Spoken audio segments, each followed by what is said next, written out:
D'abord, quand vous avez l'orifice vaginal qui est réduit, où la femme a mal pendant les rapports et c'est la dyspareunie, ou alors elle n'arrive même pas à avoir des rapports sexuels.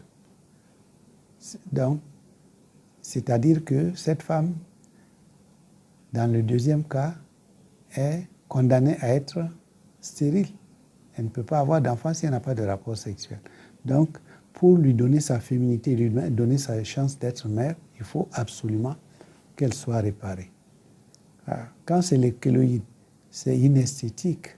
Et puis, les hommes, au moment de l'intimité, ils ne sont pas chauds. Alors, donc, c'est la même chose pour les kystes. Parce que le kyste et les kéloïdes, quand ils sont mal placés, ils peuvent même pendre au niveau de la vulve et fermer l'orifice vaginal. Les kéloïdes, c'est une cicatrisation vicieuse sous forme de boursouflure inesthétique après une blessure.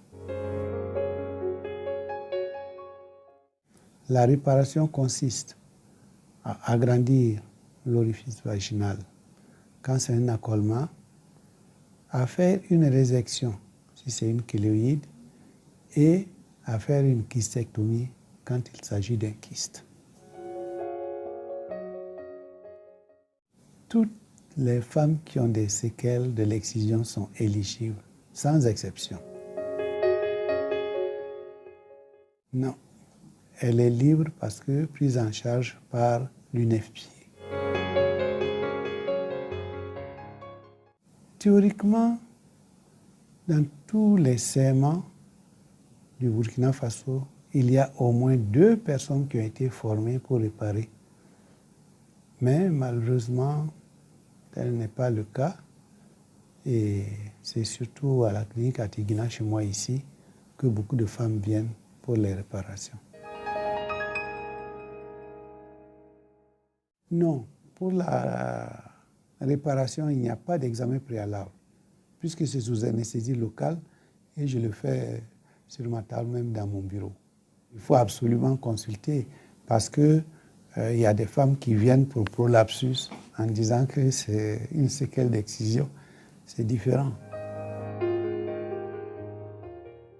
Quand elles sont opérées, je les revois à 1 semaine, 2 semaines, 3 semaines et à 1 mois, puis à 2 mois pour m'assurer qu'elles sont correctement guéries. Mais quand elles finissent d'être guéries, je les mets sous antibiotiques parce que compte tenu de l'hygiène ici, et je leur donne des anti-inflammatoires et un antiseptique local, la bétadine, et aussi une pommade cicatrisante. Toutes les femmes qui ont des problèmes de séquelles d'excision sont les bienvenues, aussi bien dans les SEMA qu'à la clinique à Tigina. Il n'y a pas de honte dans ça, et puis c'est gratuit.